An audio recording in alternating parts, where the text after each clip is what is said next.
This episode is sponsored by SimpliSafe, the home security system that you can customize for your needs. There's no safe like SimpliSafe. I travel a lot for work and for fun, so it's important for me to know that my home is protected while I'm away. SimpliSafe is security for your whole home. The pieces are totally customizable to what you need, and you can use the app to check on your arming status, lock and unlock your door, and view your cameras while you're not home. Save up to 50% on your SimpliSafe security system when you sign up for Fast Protect monitoring. Get your first month for free. Visit simplisafe.com/babish to customize yours.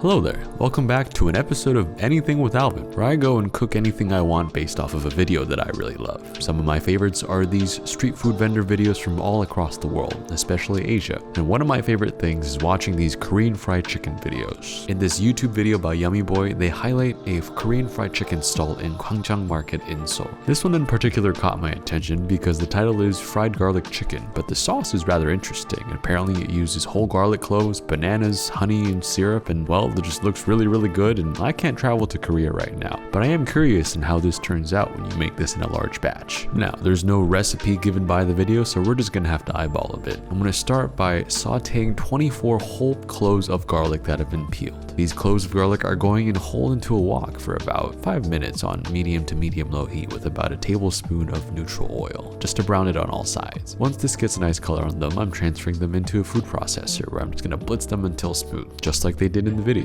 Now, the most fascinating part about the video is that they also blitz together whole bananas and some honey or syrup as well. I'm assuming to give the sauce some texture and as well as a flavor. I'm really curious to see how that goes, so I'm plopping in 3 whole bananas with a nice glug of this Korean glucose syrup. It's a little thinner than high fructose corn syrup. It might just be a different version of corn syrup, but it tastes sweet and it tastes good and it's going right in. This is all going to get blitzed together until the garlic, the banana, and the syrup have become one homogeneous paste. And well, it smells like garlic and bananas, which is a very weird combination, but I am curious to how this performs after being cooked down a little bit. The sauce in the video also seems to have other components, one of which is a soy sesame based sauce, which I'm going to eyeball. It had green and white flecks in it, with the white ones being sesame seeds and the green ones being parsley. So I'm just chopping up a few leaves of parsley and going back to the stove. As far as Korean fried chicken goes, soy garlic is a pretty popular one. So we're going to make a sauce by adding in 1 cup of soy sauce, half a cup of brown sugar, 1/2 cup of honey, and 1/2 cup of rice wine into a medium saucepan until the sugars have dissolved. Once that's nice and bubbly, we're going to add in a tablespoon of sesame and stir and transfer back into a measuring cup. Before I realized that I forgot to add in the parsley,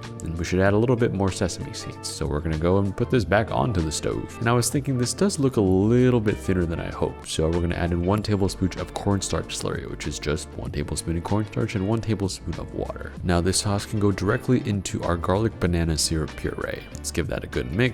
And I think it does need a little bit more sweetness after giving it a tiny taste, even though there's already a lot of sugar in here. Fun fact, a lot of the good stuff in life tastes good because there's a lot of sugar, so we're going to add a little bit more of this syrup. Once this sauce is nice and mixed together, we're going to let this sit aside while we work on our chicken. For our chicken, I'm going to cut up 2 pounds of boneless skin-on chicken thighs. I personally love it when the chicken thighs have skin on them when you fry them, because they provide a nice chewy texture and a nice sort of tenderness. These are going to just simply get cut into 1-inch chunks. They don't have to be exact. I honestly think Korean fried chicken tastes better when there's little bits of different pieces and sizes in there. Now in the video, they have this pre-made Korean fried chicken powder mix, which is pretty popular from what I've seen in restaurants. We ordered one on Amazon, but it didn't come in time, so we're gonna have to make some from scratch. I'm combining 2.5 cups of AP flour, 1/2 cup of cornstarch, 1 tablespoon of salt, 1 tablespoon of MSG, 2 teaspoons of garlic powder, 2 teaspoons of onion powder, 1.5 teaspoons of baking powder, 1 teaspoon of turmeric, 1 teaspoon of curry powder, 1 teaspoon of hot paprika. Before we proceed, I'm gonna go ahead and separate about 1.5 cups of this dry mix to the side. The remaining dry mix in the bowl, we're going to add enough water to make this until a consistency of about between pancake batter and crepe batter. It should be pretty thin. We're going to dump our chicken in, give that a good toss, and then slowly strain out the chicken into another bowl with a spider. This is to avoid any excess liquid. Then we're going to toss in the remaining dry mix into the wet chicken. This is so that the chicken can sort of be tossed around and develop a nice little battered exterior for frying. For frying, we already have our large wok filled with neutral oil to about 350 degrees. Then I'm going to slowly put in one piece of chicken at a time into the oil to make sure that they don't stick.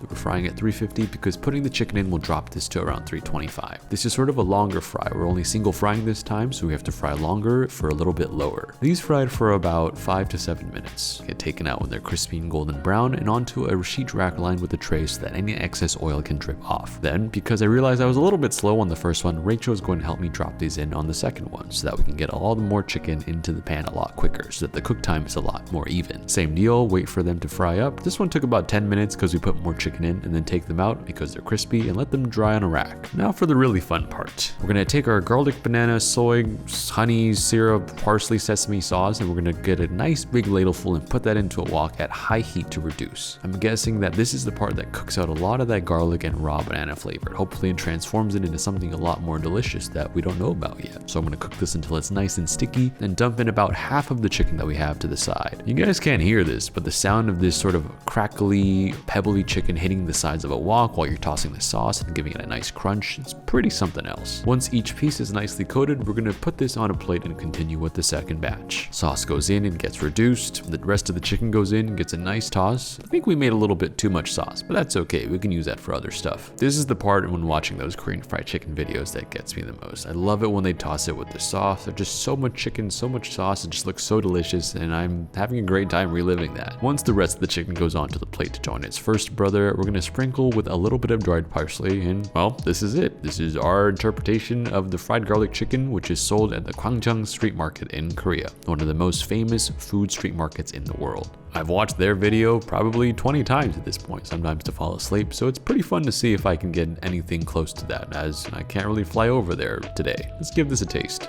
Now, from my experience, really good Korean fried chicken has a really crispy outside crust that stands up even though it's been glazed in a sauce. So let's see how we did. Yeah, there's definitely a crunch there. I think that long fry did a really good job at dehydrating any of the batter so that even though there's a sticky sauce, you can still crunch right through it. And the flavor is really good. I probably would have preferred it if we have the amount of banana we used. I like the soy and the garlic flavor. The banana is good, but I wish it was just a little bit more muted. Other than that, no complaints. It was really delicious. And the number one rule when you have a lot of Korean fried chicken is that you must share it with friends if they are in the vicinity. So Steve, Kendall, Rachel, everybody dig in, and I think they're pretty happy with it too. Can't really go wrong with fried chicken. I've never really had bad fried chicken, especially when it's warm. And I definitely made Steve take home about 75% of this, and he ate all of it. Thanks again to SimpliSafe for sponsoring this video. There's no safe like SimpliSafe. They keep my home protected with their cameras and sensors. With 24/7 live guard protection only from SimpliSafe, professional monitoring agents can see and speak live to intruders in your home, helping to actually stop crime in real time. If you know someone looking to increase their home security, recommend SimpliSafe this holiday season. Save up to 50% on your SimpliSafe security system when you sign up for Fast Protect monitoring and get your first month free. Visit simplisafe.com/babish to customize yours.